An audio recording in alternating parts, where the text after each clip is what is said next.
जिस तरह के एक्सपेक्टेड था कि प्रेसिडेंट ट्रंप के आते ही उन्होंने कहा कि बहुत लंबे अरसे से अमरीकी खामखा टैक्सेस दे रहे हैं और अब जो मुल्क के बाहर उनसे फ़ायदा उठाते हैं, उनकी तरफ से आने वाली बिज़नेस अपॉर्चुनिटीज़ से फ़ायदा उठाते हैं, उनके टैक्स देने का या उनकी भरपाई करने का वक्त आ चुका है। ख़ास तौर पर उन्होंने निशाना बनाया ऐसे तरक्की पजीर ममालिक को जिनके लिए दस्तराजी करता है अमेरिका और हमेशा से एड देता आया है।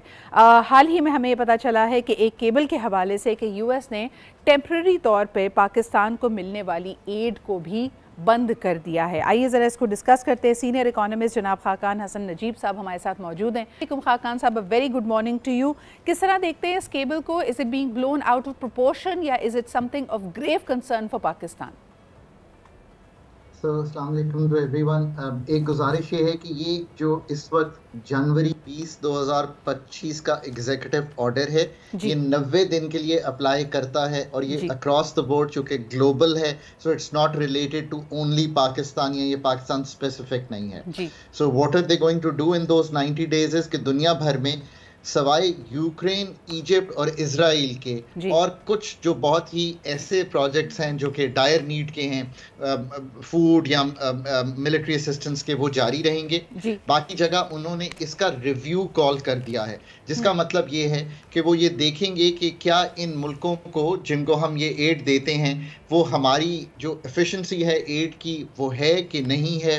फिर जो सबसे बढ़ के कोई भी आपको पैसे देता है तो वो ये देखना चाहता है कि उनकी अलाइनमेंट यूएस फॉरेन पॉलिसी के साथ कैसी है। और तीसरा एक चूँकि बहुत क्रिटिक आ रही है दुनिया भर में कि पैसे ज़ाया होते हैं, उस तरह इफेक्टिवली लगते नहीं हैं, तो उस चीज़ को देखा जाएगा। और फिर एडमिनिस्ट्रेटिव स्ट्रीमलाइनिंग, आपको पता है कि यूएस के जो नए प्रेसिडेंट हैं उन्होंने डोज, जिसको डिपार्टमेंट ऑफ गवर्नमेंट एफिशिएंसी बनाया है, so I think they going to watch these कि उनमें एफिशिएंसी कैसी है।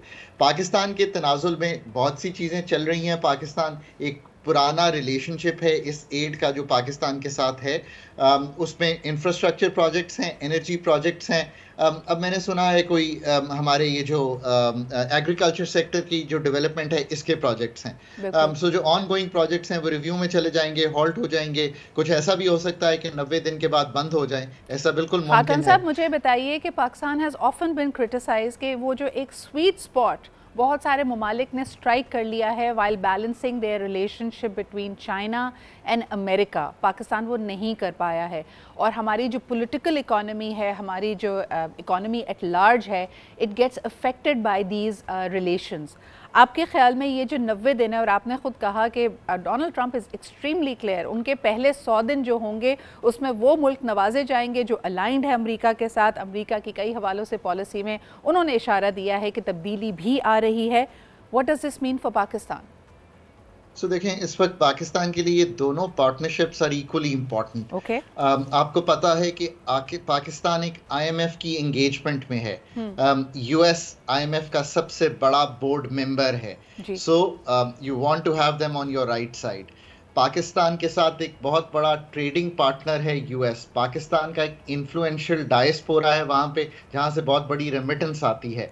सो अगर आप इन सारी चीज़ों को कंसिडर करें, प्लस जो मिलिट्री एड और जो मिलिट्री इंगेजमेंट है पाकिस्तान की, you fly the F-16s, you want to make sure कि उनके पार्ट्स जो है वो पाकिस्तान आते रहें एंड दे कीप फ्लाइंग। अब ये तो एक रिलेशनशिप हमने डिफाइन कर दिया।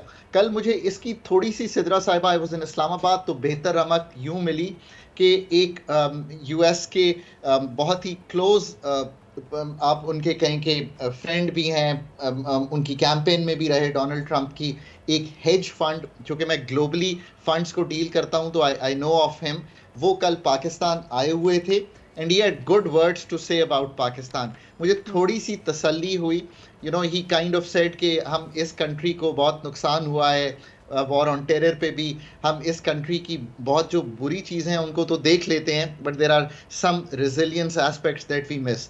सो he also signed some areas में MOUs। सो एटलीस्ट एक इकोनॉमिक डिप्लोमेसी, फॉरेन डिप्लोमेसी जो है उसका आगाज़ हुआ है and he can at least put in a word from the Pakistan side to gives me a little bit of comfort. But Khaqan sahab, I must ask you, और इसके ऊपर मैंने एक डेडिकेटेड सेगमेंट आज ही के शो पे रखा है, but your comments will be very very welcome. مجھے یہ بتائیے کہ یہ جو میگا کا انہوں نے نعرہ لگایا ہے کہ make America great again, do you really feel کہ America needs to introspect how it does business not just with the world but within itself as well? جو ہم بات کر رہے تھے بار بار, آپ 2 سال پہلے دیکھیں امریکہ کا دعویٰ یہ تھا کہ وہ اے آئی کے اس وقت کٹنگ ایج پہ موجود ہیں and they are years ahead of the rest of the world. I'm sure you must be following the DeepSeek disruption. اور اس میں جو سب سے بڑی چیز جو اسٹینڈ آؤٹ کرتی ہے, I'm going to talk about the other aspects later, لیکن ڈیپ سیک نے وہ کر دکھایا ہے تقریباً صرف انڈر $6 million میں, جس کے لیے گوگل اگر ہم سے یعنی اوپن اے آئی کی اگر بات کرتے ہیں وہ تقریباً $5 billion خرچ کر چکے ہیں. گوگل کی اگر بات کی جائے تو وہ $91 billion خرچ کر چکا ہے. تو even the way America does business is under serious scrutiny at this point in time. So میں global markets کو بڑا keenly watch کرتا ہوں because I help people in terms of how economies are being framed globally. So میں Australia کی صبح market کھلتی ہے ہمارے صبح بہت ارلی, اور پاکستان جب بند ہو رہا ہو رات کو 3 بجے جب US بند ہو رہا ہوتا ہے تو I watch all the markets. دیکھیے اسٹوری یہ ہے کہ ایک تھیوری ہے امریکن ایکسیپشنلزم کی, جس کا مطلب یہ ہے کہ جو فرنٹیئر ہے ٹیکنالوجی کا وہ ہر سطح پر, اب اے آئی میں اسپیشلی, اس سے پہلے آپ جتنے بھی فرنٹیئرز ڈیفائن کریں گے اس پہ امریکہ has been there. Donald Trump I think ان میں 3 چیزیں ہیں. ایک he is very very pro markets, so markets نے بہت زیادہ اچھا پرفارم کیا ہے یو ایس کی جب سے انہوں نے ٹیک اوور کیا ہے. He is very pro growth and he is very much in smaller governments. یہی امریکہ کا ایکسیپشنلزم ہے. ابھی جتنی بھی تحقیق امریکن یونیورسٹیز میں ہوتی ہے وہ بہت اعلیٰ ہے, پر آپ چائنا کو اس سے ڈسیویٹ نہیں کر سکتے یا علیحدہ نہیں کر سکتے. آپ پہلے Chinese cars go back 20 years آپ تصور نہیں کر سکتے تھے. اب they are competing with the Teslas and giving them a tough time. تبھی تو سدرا صاحبہ ٹیرف لگانے کی ضرورت پڑی ہے. کیوں پڑی ہے ضرورت ٹیرف لگانے کی؟ اچھا, انٹرسٹنگ بات یہ ہے خاقان کہ ہم نے شروع میں دیکھا کہ انہوں نے باقاعدہ پابندیاں لگائیں.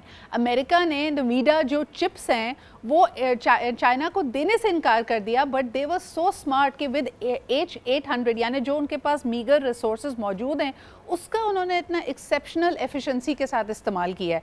سو again I mean the question mark is China going to win this race? So this is going to be a 7-8 ارب دنیا کی آبادی ہے. This is going to be an ongoing جسے کہیں گے not a battle but a competition to who does well. That is how I think nations compete to and people produce the best. مطلب اے آئی کی بہت سے چیٹ جی پی ٹی ہے, Perplexity ہے, میں تو خود بہت یوز کرتا ہوں. اب آپ ڈیپ سی جو ہے وہ آپ کو ایک کمپٹیشن دے گا at 30-40% cheaper prices. That is how you and I as consumers win. So not just cheapness. بہت بہت شکریہ Khaqan. This is all the time we have. I wish we had more time to converse about it. اس کو میں مزید ایک پورے dedicated segment میں بھی ڈسکس کروں گی کہ 5-6 levels of efficiency دیکھی گئی جس میں یہ بہت ہی مہنگے بنائے ہوئے open A I and Google A I, Google Gemini etcetera DeepSeek سے بہت پیچھے رہ گئے. It is very interesting. یہ فنومینا ہم ڈسکس کریں گے, بٹ for now 90 days کا ریویو وہ تمام ممالک جہاں جہاں امریکہ کی ایڈ جاتی ہے, سپورٹ جاتی ہے, ان کا ریویو ہو رہا ہے کہ کتنا ایفیشینٹلی امریکن ریسورسز کو استعمال کیا جا رہا ہے. Thank you very much Khaqan صاحب, ہمارے ساتھ موجود تھے.